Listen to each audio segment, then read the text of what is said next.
بسم اللہ الرحمن الرحیم۔ السلام علیکم ناظرین۔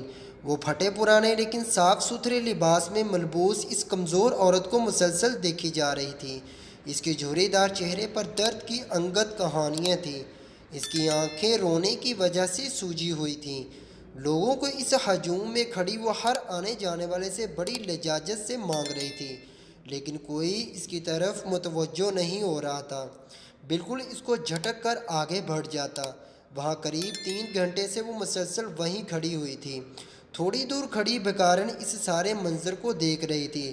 اس نے رحم بھری نظروں سے اس بڑھیا کو دیکھا۔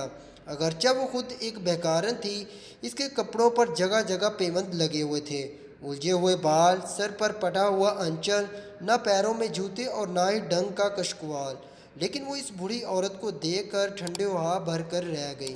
مگر اس بکارن کا ٹوٹا پھوٹا کشکول نوٹوں سے بھرا ہوا تھا، کیونکہ وہ ایسی درد بھری صدا لگاتی کہ لوگ نہ چاہتے ہوئے بھی اس کو بھیک دینے کے لیے آگے بڑھ جاتے۔ اس طرح چند سیکنڈ میں ہی اس کا کٹورا نوٹوں سے بھر جاتا تھا۔ بہت سے لوگ تو بھیک دے کر چلے جاتے، لیکن کچھ مچلے اور رنگین طبیعت کے لوگ اس کے میلے کچیلے کپڑوں میں پشیدہ جوان جسم کو آنکھوں آنکھوں میں تاڑتے رہتے تھے۔ پہلے تو شروع میں اسے سخت پریشانی ہوئی، لیکن پھر وہ دھیرے دھیرے اس گندی اور ہوس بھری نظروں کی عادی ہو گئی۔ آج اسے اس بوڑھی عورت کو دیکھ کر کچھ ہوا تھا۔ اس کے قدم بے اختیار اس بوڑھی عورت کی طرف اٹھنے لگے، جہاں وہ بوڑھی عورت ایک بندگان کی سیڑھیوں پر بیٹھ گئی تھی۔ وہ رنج و ملال کی تصویر بنائی اپنی سوچوں میں مصروف تھی۔ اماں جی، اس نے پکارا تو بڑھیا چونک کر اس کو دیکھنے لگی، جہاں وہ بیکارن عورت ہاتھ میں کشکول پکڑے ہوئے اس کے سامنے تھی۔ بڑھیا نے کہا، جاؤ بی بی، معاف کرو، میرے پاس تمہیں دینے کے لیے کوئی رقم نہیں ہے، تو خود ایک سوالی ہوں۔ یہ کہتے ہوئے بڑی بھی رونے لگی۔ بیکارن بوڑھی عورت کے پیروں میں بیٹھ گئی، کہنے لگی، اماں جی، تم سے کچھ مانگتی نہیں ہوں، میں تو وجہ جاننا چاہتی ہوں جس کی وجہ سے تمہیں اپنے گھر سے نکال کر یوں ہاتھ پھیلانا پڑا۔ کیوں ان لوگوں کے آگے اپنے ہاتھ پھیلا رہی ہو، جنہیں تمہیں بڑی آنکھوں میں چھپا ہوا کرب اور ضرورت نہیں دکھائی دیتی؟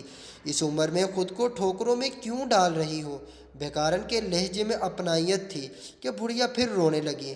پھر کچھ دیر میں اس نے کہا، بیٹی، میں ایک بیوہ عورت ہوں، غریب ہوں، میرا اس دنیا میں سوائے 2 چھوٹے چھوٹے یتیم پوتوں کے کوئی اور نہیں ہے۔ میرا ایک بیٹا تھا جو ایک حادثے میں اس دنیا سے چل بسا۔ بیٹے کے جانے کے بعد بہو کے گھر والے اسے لے گئے اور اس کی کہیں اور شادی کر دی اور بچوں کو میرے حوالے کر دیا۔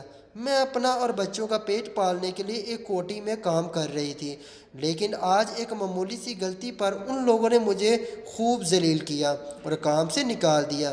مجھے یہ فکر ہے کہ گھر پہ بچے بھوکے ہوں گے، جس کی وجہ سے یہاں لوگوں کے آگے ہاتھ پھیلا رہی ہوں تاکہ کچھ کھانے کا انتظام کر سکوں۔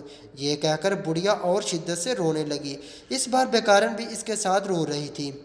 پھر اس نے بے اختیار اپنے کشکول میں سے سارے پیسے نکال کر بڑھیا کو دے دیے، اور یہی نہیں بلکہ اپنے پلوں میں باندھے ہوئے اندر 1000 روپے میں بڑھیا کو دے دیے اور کہنے لگی، اماں، انکار نہیں کرنا، یہ بھی نہیں ہے، بالکل ایک بیٹی کی طرف سے ماں کے لیے تحفہ ہے۔